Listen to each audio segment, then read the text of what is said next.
सहर्ष स्वागत करतो। आजच्या या पत्रकार परिषदेला पक्षाचे राष्ट्रीय अध्यक्ष ॲडव्होकेट बाळासाहेब आंबेडकर हे संबोधित करणार आहेत आणि सोबतच प्रदेशाध्यक्ष रेखाताई ठाकूर आणि प्रदेश उपाध्यक्ष प्रवक्ता सिद्धार्थ मोंबे आम्ही उपस्थित आहोत। मी बाळासाहेबांना विनंती करतो की त्यांनी माध्यमांना संबोधित करावं। महाराष्ट्रामध्ये जे हरियाणामध्ये घडत होतं ते आता महाराष्ट्रामध्ये घडायला लागले अशी असणारी परिस्थिती आहे। माऊली सूद हा 18 वर्षाचा धनगर समाजाचा विद्यार्थी आहे, कॉलेजमध्ये जात होता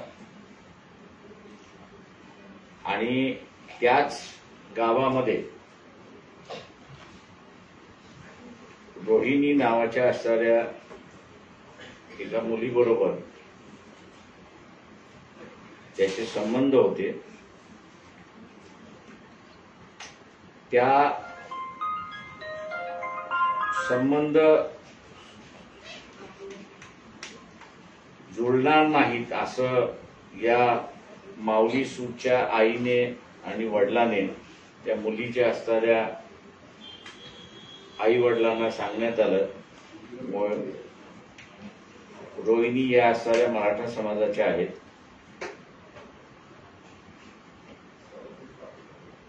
त्याच दिवशी माऊली सूदला चिठ्ठी पाठवून घरी बोलवण्यात आलं आणि चिठ्ठी बोलून आल्यानंतर त्याला असणारा बेदम मारण्यात आलं। जेवढी हाडं असतील तेवढी सगळी हाडं त्याची असणारा फ्रॅक्चर करण्यात आली। तो जागीच त्या ठिकाणी असताना बेशुद्ध झाला। 2 पोलीस जे आहेत ते जागी आले, परंतु त्या पोलिसाने त्याला हॉस्पिटलमध्ये घेऊन गेले नाही, तर नातेवाईकच त्याला असताना हॉस्पिटलमध्ये घेऊन गेलेत अशी असणारी परिस्थिती आहे। 2 दिवस तो सेमी कॉन्शियसनेस मध्ये होता आणि 2 दिवसानंतर तो असताना अनकॉन्शियस झाला आणि 9 जानेवारीला तो वारला अशी असणारी परिस्थिती आहे। मारहाणीमध्ये वारला अशी असणारी परिस्थिती आहे।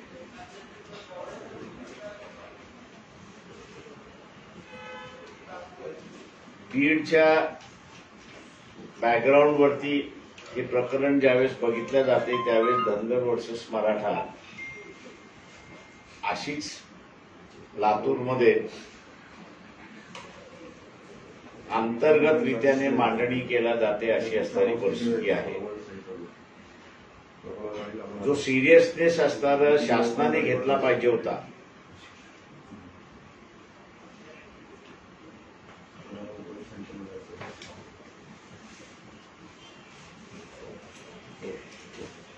आणि तुमचा आवाज सगळ्यांना ऐकायला जातो। Sorry sir. जो सिरियसनेस पोलिसांनी या प्रकरणाचं घेतलं पाहिजे होतं, दुर्दैवाने पोलिसांनी याचं सिरियसनेस त्या ठिकाणी घेतलं नाही आणि म्हणून जी बीड मधली परिस्थिती आहे वंजारी वर्सेस मराठा असं झालेलं आहे, ते आता लातूरमध्ये मराठा वर्सेस धनगर असं व्हायला लागले अशी असणारी परिस्थिती आहे। लातूरला मी असताना भेट दिलेली आहे। वातावरण शांतता राहील या दृष्टिकोनातून आम्ही असणारा प्रयत्न त्या ठिकाणी केलेले आहेत। पोलिसांनी जी चौकशी केलेली आहे त्या चौकशीमधल्या असणाऱ्या काही उणिवा आहेत त्या आम्ही इन्स्पेक्टर जे आहेत, इन्क्वायरी इन्स्पेक्टर जे आहेत त्यांना दाखवण्यात आलेलं आहे। त्याच्यामध्ये जे आरोपी आहेत या आरोपींना तुम्ही कुठे पकडले याचं नमूद करण्यात आलेलं नाही. दुसरं, हा जो माऊली सूत आहे त्याला नातेवाईक हॉस्पिटलमध्ये घेऊन गेले. 2 दिवस पोलीस त्या ठिकाणी त्याला बघायलाही आले नाहीत अशी असणारी परिस्थिती आहे. FIR नोंदल्यानंतरही त्याचे असणारे कपडे जे आहेत ते हॉस्पिटलच्या स्टाफने कुठे ठेवलेत, कसे ठेवलेत याची असणारी चौकशी मी जाईपर्यंत त्या ठिकाणी झाली नव्हती आणि म्हणून पोलिसांना आम्ही ते त्या ठिकाणी दाखवलं होतं.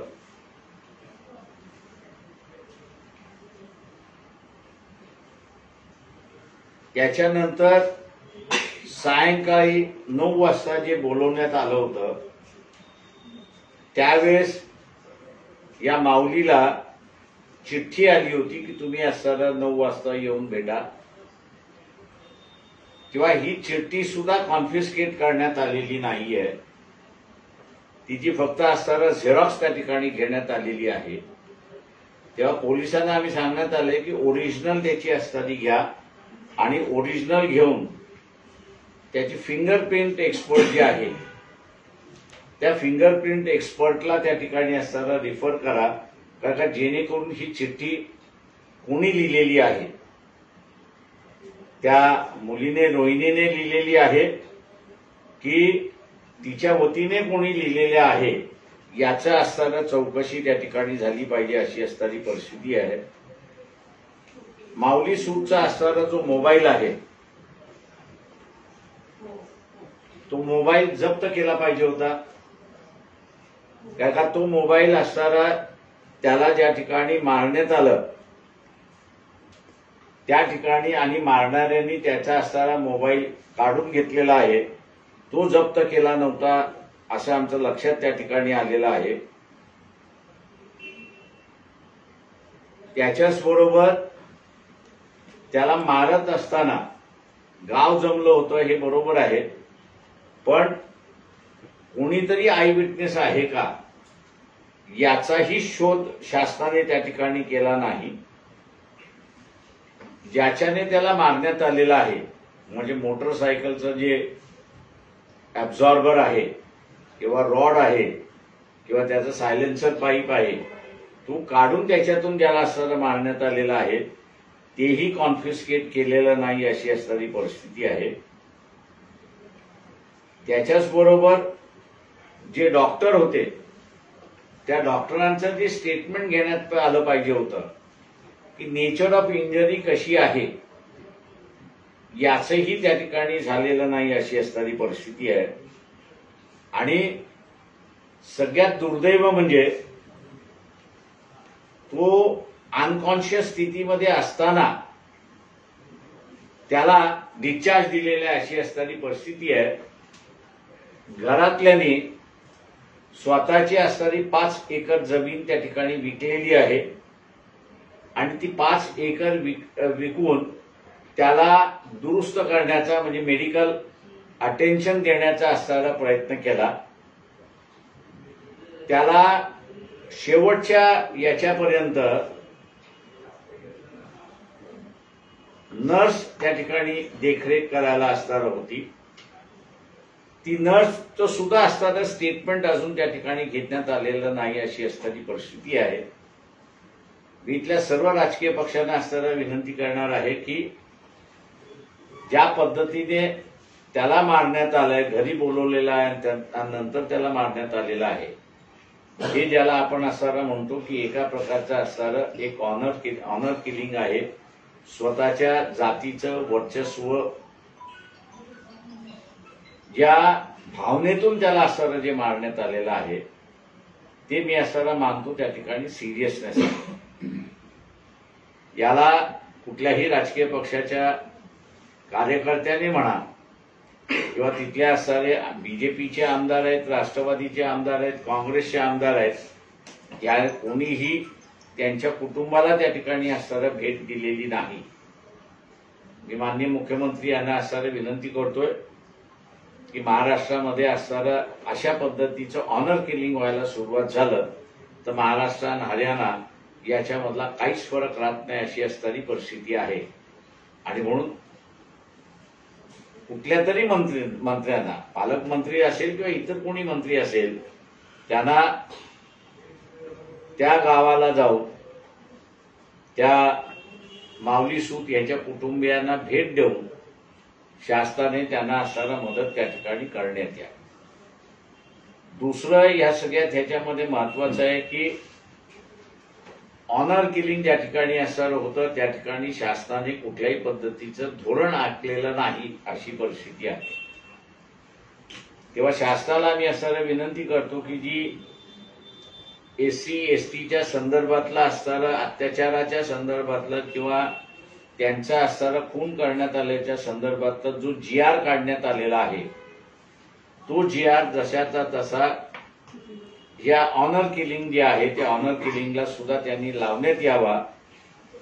अन्यथा कुटुंब जे आहेत ते फायनान्शियल बर्डनमध्ये त्या ठिकाणी अडकत जातील आणि पुन्हा खातं पितं एक कुटुंब पुन्हा दारिद्र्य रेषेकडे आपण ओढतोय अशी असणारी परिस्थिती त्या ठिकाणी होणार आहे. तेव्हा महाराष्ट्रातल्या जनतेचं मी असं आवाहन करतोय की प्रेमातून जे असणारा खुनाचा प्रकार असणारा होतोय तो आपण थांबवण्यासाठी पावलं उचलली पाहिजेत. पक्षाच्या वतीने जी मदत आहे ती पूर्ण मदत आम्ही त्यांना असणारं त्या ठिकाणी देतोय. पण शासन या सूत यांच्या पाठीमागे आहे हा संदेश तिथे गेला पाहिजे. आणि म्हणून म्हटलं की मंत्री म्हणा किंवा मुख्यमंत्री म्हणा कोणीतरी जाऊन त्या ठिकाणी भेट देणं गरजेचं आहे असं मी त्या ठिकाणी मानतोय. आपण आता विचार. अद्यापपर्यंत मुख्यमंत्री असतील किंवा मग इतर तिकडचे स्थानिक नेते असतील त्यांनी याबाबतची दखल घेतलेली नाही. सातत्याने अशा प्रकारची प्रकरणं महाराष्ट्रात वाढताना दिसतात. बीडचं तुम्ही उदाहरण सांगितलं तशी अजून इतरही उदाहरणं आहेत. मात्र याबाबत शासन लक्ष घालत नाही का शासनच फूट आता घालते किंवा स्थानिक नेत्यांकडे अशी फूट घातली जाते त्याच्यामुळे अशी प्रकरणं दाबली जातात. मी असं म्हणेन त्याच्यामध्ये की याच्यामध्ये आमदार जे आहेत त्या मतदारसंघातले आमदार सुद्धा त्या कुटुंबाला भेटायला गेले नाहीत अशी असणारी परिस्थिती आहे. ऍडमिनिस्ट्रेशनवरती दबाव आहे हा सरळ सरळ मला त्या ठिकाणी असणारा दिसला. त्याला जी काही लॅक्युना आहेत या सगळ्या याच्यामध्ये त्या लॅक्युना असणाऱ्या पोलिसांवरती कारवाई जी झाली पाहिजे होती ती कारवाई अजिबात त्या ठिकाणी दिसत नाही अशी असणारी परिस्थिती आहे. आणि त्याच्यामुळे एकंदरीत या प्रकरणाला ज्याला मी म्हणतो बीड असेल किंवा लातूर असेल किंवा परभणीचं असेल ज्या गांभीर्याने सरकारने घेतलं पाहिजे ते गांभीर्य इथे नाही असं मी त्या ठिकाणी म्हणणार. अजून या प्रकरणामध्ये त्या मुलीचे जे कुटुंब आहे ते सातत्याने त्या मुलाला धमकी देत होतं. वेळोवेळी त्याला मारहाण करण्याचा प्रयत्न करत होते. या संदर्भाच्या तक्रारी पण त्या स्थानिक पोलीस स्टेशनमध्ये करण्यात आलं होतं. मात्र याबाबत कुठली तसदी त्या पोलिसांनी घेतली नाही. त्यामुळे एवढं मोठं प्रकरण घडलं.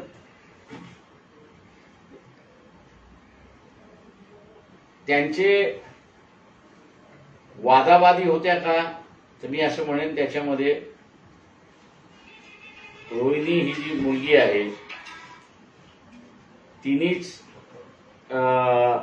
माऊली सूत ह्याच्याबरोबर आपलं लग्न झालं पाहिजे हा आग्रह होता. मुलाच्या आई वडिलांनी हे सांगितलं की आपल्याला हे असणारं शक्य नाहीये, आम्हाला ते असणारं झेपणार नाही. सकाळी जाऊन सांगून आलेले आहेत आणि संध्याकाळी ही घटना घडली. त्याच्यामुळे मी असताना म्हणतोय की ही ऑनर किलिंग आहे. जे मुलाच्या आई वडिलांकडून तिथे प्रयत्न चाललेले आहेत परंतु त्याला बोलून नंतर मग मारण्यात आलेल्या अशी असणारी परिस्थिती. सर या आपण जर पाहिलं तर बीडची प्रकरणं असतील त्यात स्थानिक आमदार असतील किंवा मंत्री असतील एका सत्ताधारी पक्षातलेच आमदार असतील हे थेट बोलताना पाहायला मिळतात. पण ज्यावेळेस अशा ऑनर किलिंग सारख्या घटना किंवा जिथे राजकीय फायदा होत नाही त्या ठिकाणी नेते बोलत नाही असं तुम्हाला वाटतं का? नेते बोलतच नाही. या राष्ट्रवादीचं कुठलं दोन्ही राष्ट्रवादीचं स्टेटमेंट नाही, काँग्रेस पक्षाचंही स्टेटमेंट नाही एकनाथ शिंदे शिवसेनेचंही स्टेटमेंट नाही, उद्धव ठाकरे यांचंही स्टेटमेंट नाही किंवा त्यांचे कार्यकर्ते तिथे त्या कुटुंबाला भेटायला गेले नाहीत, अशी असणारी परिस्थिती आहे. बीडची घटना असो, परभणीची असो किंवा ऑनर किलिंगच्या या घटना असो, एकंदरीतच गृह मंत्रालयाच्या सक्षमतेवर प्रश्नचिन्ह उभं केलं जात आहे. तुमचं मत काय? विरोधक गृहमंत्र्यांना घेरात पकडतात, कारण मुख्यमंत्री तेच आहेत गृहमंत्री. मी असं म्हणेन की गृह मंत्रालय जे आहे किंवा पोलीस खातं मी असं म्हणेन किंवा ऍडमिनिस्ट्रेशन असं मी म्हणेन, हळूहळू एकमेकाच्या द्वेषेकडे जातीचा आधार धरून द्वेषाची भावना जी आहे ती वाढायला लागली, एकंदरीत मला त्या ठिकाणी दिसते. प्रत्यक्षात अप्रत्यक्षात मला वाटतं ऍडमिनिस्ट्रेशन मध्ये बीड असेल, परभणी असेल आणि लातूर असेल, आता हे शिरताना दिसते, हे मी असं नमूद करू शकतो. आणि हे सगळ्यात वाईट आहे असं मी त्या ठिकाणी मानतो. अनेक घटना झालेल्या आहेत, ते भेट झालेले, रिप्रेझेंटेशन झालेलं आहे, सगळं झालेलं आहे. परंतु तुम्ही या प्रकरणात का आलात असा प्रश्न मला आतापर्यंत कोणी केला नाही. पण आता हळूच हा प्रश्न, काय गरज आहे आंबेडकरांना जाण्याची, हा आता विचारला जातो. हे विचारणारे नेते कोण आहे? कारण की परभणीत पण तुम्हीच एकटे पुढे गेले होते. एवढ्या मोठ्या प्रमाणात बीडचं प्रकरण, सतत बीडच्या प्रकरणात बोललं जातं, अधिवेशनात बोललं जातं. पण परभणीत जेव्हा सूर्यवंशीची हत्या झाली होती त्यावेळेस कोणीच बोललं नाही, मदत झाली तरी त्याच्यानंतर बोलणंच झालं नाही. त्यामुळे तिथल्या पोलिसांवरही अद्याप कारवाई केली गेली नाही. म्हणूनच मी म्हणालोय की ऍडमिनिस्ट्रेशन मध्ये हळूहळू जे विष नव्हतं जातीयतेचं ते हळूहळू पसरायला लागले, आणि हे दुर्दैव आहे असं मी त्या ठिकाणी मानतो. ऍडमिनिस्ट्रेशन मध्ये तरी ही भावना येता कामा नये, याची दक्षता मुख्यमंत्र्यांनी घेतली पाहिजे असं मला वाटतंय. पण याच्यासाठी काही राजकीय दबाव कारणीभूत आहे की सिस्टीम मध्ये सुद्धा तुम्ही म्हणताय की शासनात काम करणाऱ्या ऍडमिनिस्ट्रेशन मध्ये सुद्धा अशा प्रकारची द्वेषभावना वाढीस लागली आहे किंवा ती सपोर्ट करते द्वेषभाव वाढीसाठी? तुम्ही आता सर बाहेरचं वातावरण सुद्धा आपण असं त्या ठिकाणी पाहिलं पाहिजे. बाहेरचं वातावरण सुद्धा अँटी असंच पसरवलं जाते, आणि तो अँटीइझम जो आहे तो मग कुठेही तुम्ही त्या ठिकाणी जोडल्या जाऊ शकतो. तो आता असणारा वंजारी मराठा काहीच होण्याची गरज नव्हती त्याच्यामध्ये, पण तो ती तिथे औरंगाबादमध्ये बीड जिल्ह्यामध्ये झाली. म्हणजे आता दुर्दैव मी असं म्हणेन की बीड जिल्ह्यातल्या गाडी मालक जे आहेत ते बाहेरच्या जिल्ह्यामध्ये गेले की ती गाडी हमखास बाजूला काढून पूर्णपणे चेक केल्या जाते. आता ही जी सिस्टम कोणीतरी सांगितल्याशिवाय नाही. पर्टिक्युलर समाजाला टार्गेट करण्याचा नाही, आता ती गाडी बाहेर जेव्हा जाते ती कुठल्या समाजाची आहे ही तुम्हाला माहित नाही. इन जनरल बीडचा नंबर दिसला 23, ती परभणीत दिसो, औरंगाबादमध्ये दिसो, पुण्यामध्ये दिसो, मुंबईमध्ये सुद्धा दिसो, बाजूला घेऊन तिला चेक. बीड या स्तरावर बदनाम होते. बीड या स्तरावरती आता बदनाम झालेलाच आहे. या बाजूचा असेल किंवा त्या बाजूचा असेल, हत्यार घेऊनच फिरतोय म्हणून गाडी चेकिंग चाललेली आहे. तर ही जी अनडिक्लेअर्ड कोमिंग ऑपरेशन मी असं म्हणेन, आणि पोलिसाला जे कोमिंग ऑपरेशन करण्याचे जे कोमिंग ऑपरेशन पोलिसाला करण्याचा अधिकार नाही, आणि त्या पोलिसांना ज्यावेळेस पाठीमागे घातल्या जात आहे त्यातून असणारे हे सगळं वाढत चाललंय असं मी त्या ठिकाणी म्हणणार आहे. ऍडमिनिस्ट्रेशन मधलं कणखरपणे निर्णय घेण्याचे डिसिजन्स अप्रिय असतील तरी ते घेतले पाहिजेत. आता ज्यांनी कोणी असणारे मी कोमिंग ऑपरेशनचे निर्णय, तुम्ही त्याला विचारा की काय गरज होती तुला कोमिंग ऑपरेशनची. आणि कोणी ते आदेश दिले. सर खरं तर आता असं ते बीडमध्ये चालले, परभणीमध्ये चालले आणि ह्या 2 जिल्ह्याच्या गाड्या बाहेर दिसल्या की त्यांचे सर्च चाललेलं आहे.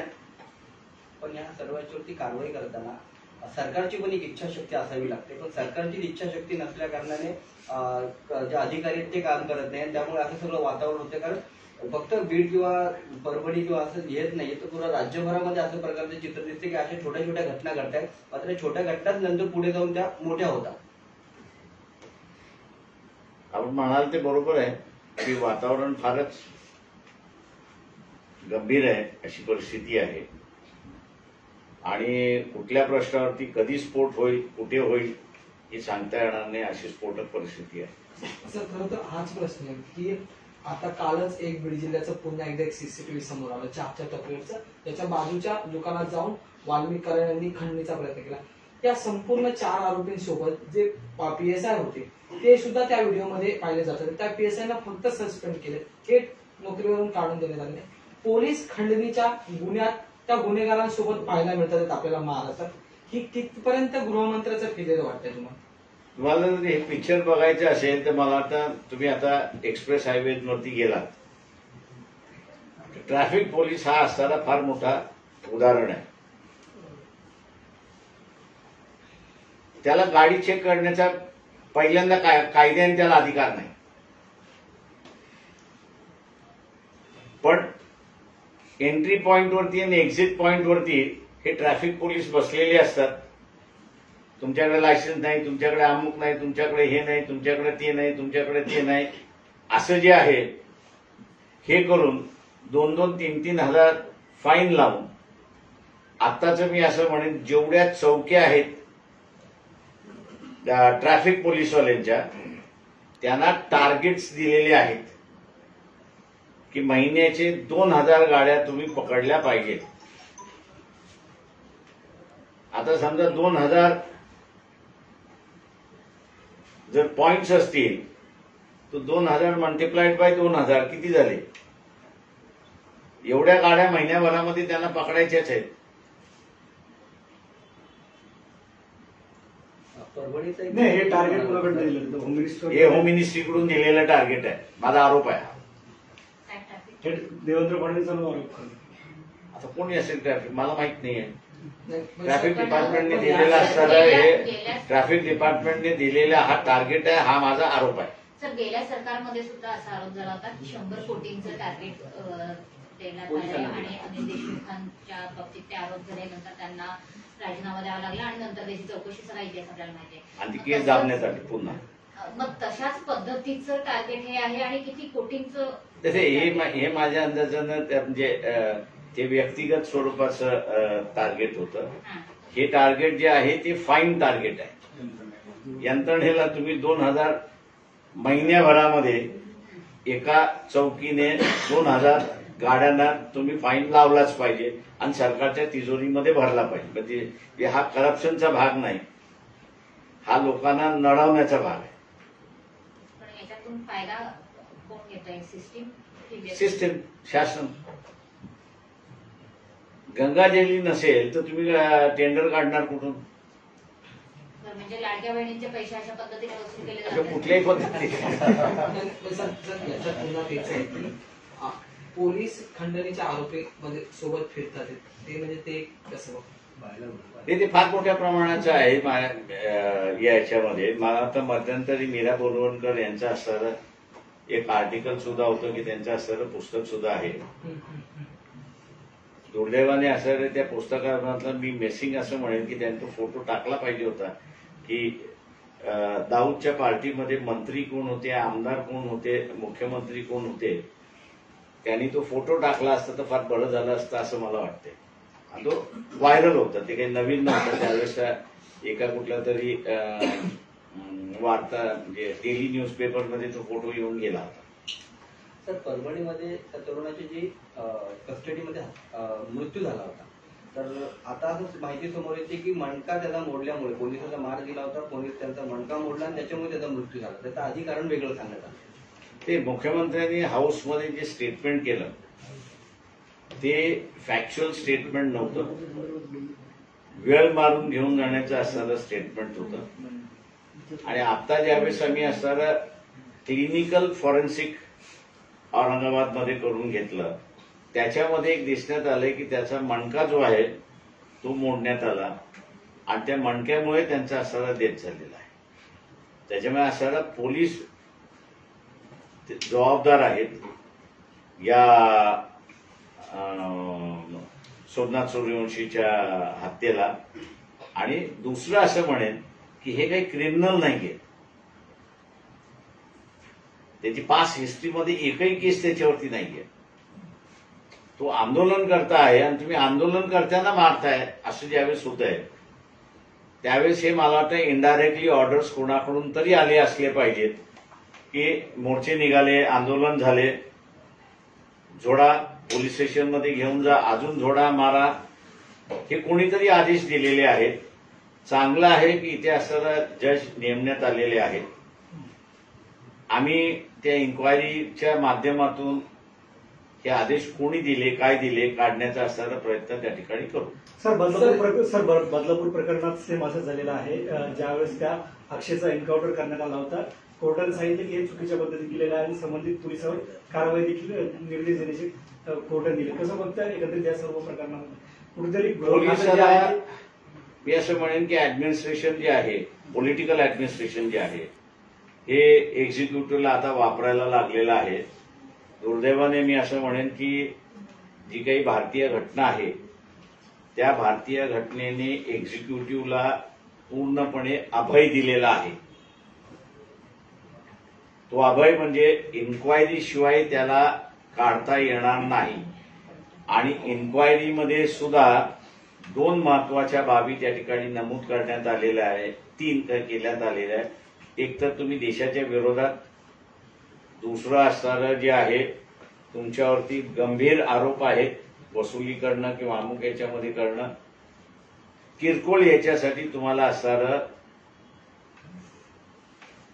डिसमिस हे करता येणार नाही. आणि म्हणून अनेक केसेस ज्यावेळी डिसमिस होतात कोर्ट त्यांना रिस्टोर करता अशी परिस्थिती आहे. म्हणजे हे अभय असताना सुद्धा ऍडमिनिस्ट्रेशन जे आहे ते पॉलिटिकल बॉसेसचं का ऐकते, इलिगल आदेश पॉलिटिकलच्या का ऐकतात, हा मला वाटतं मोठा प्रश्न आहे आणि तो एक्झिक्युटिव्हलाच इथे असणारं उत्तर द्यावं लागेल. सर आणखी एक महत्वाचा मुद्दा आहे की आता जातीचं राजकारणावर आपण बोलतो, त्याच्यानंतर धर्माचं राजकारण या महाराष्ट्रात आणि देशात होते. आता एक नवीन म्हटलं जाते बांगलादेशी घुसखोर, त्याच्यात आता पर्टिक्युलरली अकोला जिल्ह्याची आकडेवारी समोर देण्यात आलेली आहे आणि एका पर्टिक्युलर नेत्याने या बांगलादेशींना बनावट कागदपत्रे बनवण्यासाठी मदत केल्याचं म्हटलं जातंय भाजपच्या नेत्यातून. हे नेमकं काय वाटतं? सरकार भाजपचं आहे, त्यांनी त्या नेत्याला पकडावं, त्या लोकांना शोधून अरेस्ट करावं. गव्हर्नमेंट ऑफ इंडियानी, माझं म्हणणं असं आहे की मी अनेक वर्ष असं म्हणतोय त्याच्यामध्ये की हा जो इमिग्रंट आहे या इमिग्रंटच्या संदर्भातली तुमची आज पॉलिसी काय आहे. काँग्रेसने त्यावेळेस ले डाऊन करण्यास नाकारलं, भारतीय जनता पक्षाचं सरकार आलं, भारतीय जनता पक्ष सुद्धा इमिग्रेशनची पॉलिसी ले डाऊन करायला तयार नाही आणि त्यातून असणारे हे प्रश्न उद्भवत आहेत असं मी त्या ठिकाणी मानतोय. तर तुम्हाला वाटतंय का बांगलादेशी घुसखोरी केली जाते आणि त्याचे बनावट कागदपत्रे आणि Yes. कशा प्रकारे हा वलय तयार केला जातो? मी 71च्या काही ट्रेनिंग कॅम्पचा साक्षीदार असल्यामुळे आणि तिथे जे मदत कार्य चालले होते त्या मदत कार्याचा सुद्धा एक व्हॉलेंटियर असल्यामुळे जेवढे काही बांगलादेशी त्यावेळेस आले होते त्याच्यातले 90% मी असं म्हणेन परत गेले. 10% भारतामध्ये राहिले का तर निश्चितपणे ते राहिले अशी असणारी परिस्थिती आहे. आत्ताच्या ह्याच्यामध्ये घुसखोरी ज्या प्रमाणात सांगितल्या जाते त्या प्रमाणात होते का असं जर मला कोणी विचारलं तर मी म्हणेन आत्ताच्या ह्याच्यामध्ये नाही. शेख हसीनाला काढण्याच्या अगोदरची परिस्थिती मी आपल्याला असं त्या ठिकाणी सांगतोय. कारण का बांगलादेश ही असणारी बूमिंग इकॉनॉमी होती आणि अनएम्प्लॉयमेंट रेशो हा जो होता मायग्रेशनचा एक सगळ्यात मोठा भाग होता तो तिथला असताना कमी होता अशी एक परिस्थिती होती. बॉर्डरच्या ह्याच्यावरती स्मगलिंग होतं का, तर माझा अनुभव मी सांगतो की तुम्ही बॉर्डर क्रॉस आरामात करू शकता अशी परिस्थिती आहे. Thank you. Thank you sir sir. Hindi में जाना हिंदी में दोन हिंदी में सेपरेट सर हिंदी में सेपरेट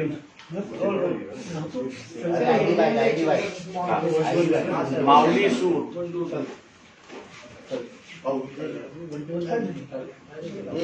ये गडरिया समाज के विद्यार्थी है, उसी गांव की रोहिणी पाटिल करके महिला है. ये दोनों एक दूसरे को चाहते थे, लेकिन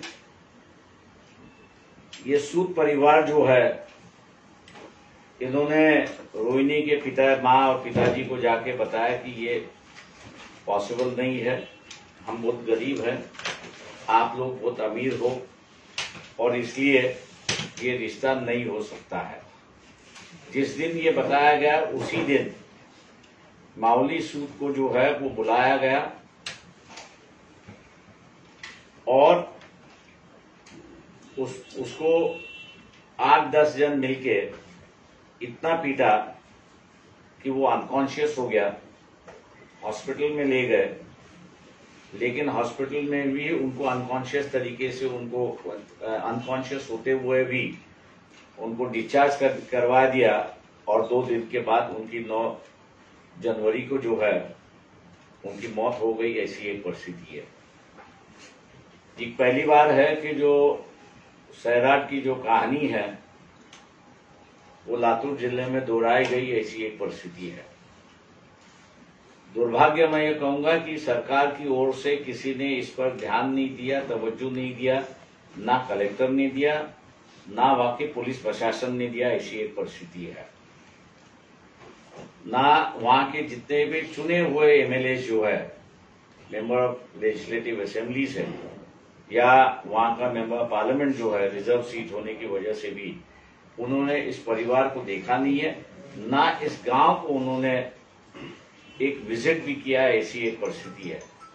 सरकार से हम विनती करते हैं कि किसी एक मंत्री ने जाके या मुख्यमंत्री ने जाके उस परिवार, माऊली परिवार जो है उसको मिलना चाहिए, सूद परिवार जो है उसको मिलना चाहिए. और अपने आप में लड़ने के बजाय जिस तरह एससी और एसटी के लिए सरकार जो है सुविधा देती है ऐसे मामलों में, वही सुविधा जो है ये ऑनर किलिंग के मामले में भी उस परिवार को मिलना चाहिए और उस तरीके का जो है वो अमेंडमेंट उस जीआर में होना चाहिए. ऐसा हम लोग यहाँ पर मांग कर रहे हैं. दूसरी बात सबसे ये है कि जिस तरह से राजनीतिक दलों ने बीड़ का मामला उठाया है, उसको लगातार आंदोलन कर रहे हैं. मैं उसकी सराहना करता हूं सभी विरोधी दलों की कि उन्होंने एक इशू बड़ी पैमाने पे पकड़ के रखा है ताकि देशमुख परिवार को न्याय मिले. ऐसी एक परिस्थिति है. लेकिन जहां परभनी की बात हो या लातूर की बात हो, मुझे राजनीतिक दल जो है उदासीन वहां पर दिखाई देते हैं. ना उसकी फिक्र है, ना उसको चिंता है. ऐसी एक परिस्थिति है. मैं राजनीतिक दलों के नेताओं से भी अपील करता हूं कि ये जो सिलेक्टिव न्याय देने की जो परंपरा है, इसको आप छोड़ते हुए इंसानियत के मामले से हम लोग अगर इन समस्या को देखेंगे तो मैं मान के चलता हूं कि आज जो माहौल बनते जा रहा है, ये माहौल मैंने कभी अपनी 40 साल की राजनीति के आयु में एडमिनिस्ट्रेशन में कभी देखा नहीं, या वहां पर कभी बात करते हुए भी ये देखा नहीं कि हम किस जात के हैं और कौन से जात को हम लोग मदद करना चाहिए. हाँ, ये बात सही है कि प्रमोशन के वक्त मुझे प्रमोशन मिलना चाहिए, इसको नहीं मिलना चाहिए, बस उतना ही चलता था. लेकिन उसके बाद में माहौल जो है वो अपना सीधा होता था. ऐसी परिस्थिति है. लेकिन इस बार जो है मैं ये कहूंगा कि एडमिनिस्ट्रेशन में भी अब मैं किस जात का हूं और मेरे खिलाफ कौन है, ऐसा एक सोच जो है वो आने की शुरुआत हो चुकी है। मुख्यमंत्री से हम जरूर करेंगे कि आप इस पर चिंता करिए, नहीं तो एडमिनिस्ट्रेशन मेरे ख्याल से जाति व्यवस्था पर अगर बट गया तो मेरे ख्याल से कुछ बचता नहीं, ऐसी एक परिस्थिति है। 25 तारीख को मराठा क्रांति मोर्चा मुंबई में आने वाला है, क्या बताएं? मैं यही कहूंगा कि भैया जो जुलूस निकाल रहे हैं, मोर्चा निकाल रहे हैं, एक अच्छी बात है उसकी, लेकिन उसका तथ्य भी सामने आना चाहिए। तथ्य अगर हम लोग नहीं सामने ले आएंगे और उसको छुपा के रखेंगे, जैसे परिवार को मैं मिला था तो मैंने परिवार से पहला एक सवाल किया कि आपके परिवार में से किसी ने कंप्लेन क्यों नहीं की। जितने भी राजनीतिक नेता गए मैं उनसे यह कहूंगा कि भाई आपके पास तो बैटरी ऑफ लॉयर्स है, आप एक वकील डेप्यूट करते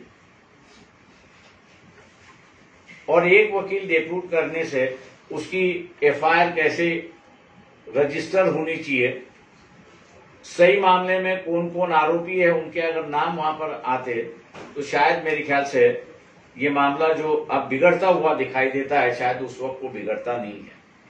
क्योंकि मैं इस मामले को देखते हुए ये कहूंगा भीड़ के कि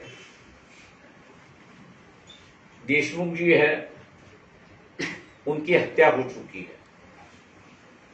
अखबार के माध्यम से और टीवी के माध्यम से जो हम लोग को बताया जा रहा है वो यही है कि जो खंडनी है उसकी इंक्वायरी चालू है।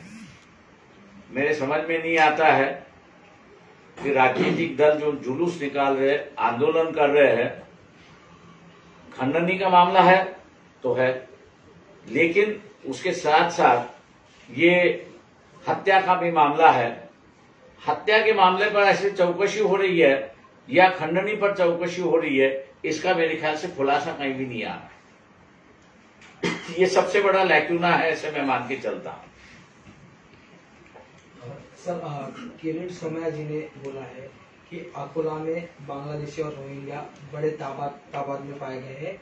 इस पे कौन जिम्मेदार है? पुलिस जिम्मेदार है या सरकार जिम्मेदार है? उसकी सरकार जिम्मेदार है, वो खुद जिम्मेदार है। उसके पास अगर नाम है तो इतने दिन उसने छुपाया क्यों? मैं पुलिस को यही कहूंगा कि पहला केस जो है वो उस पे ही होना चाहिए। जानकारी होने के बाद भी उसने जानकारी पुलिस को नहीं दी, एडमिनिस्ट्रेशन को नहीं दी। अगर पुलिस नहीं करती है तो हम लोग उस पे केस करेंगे।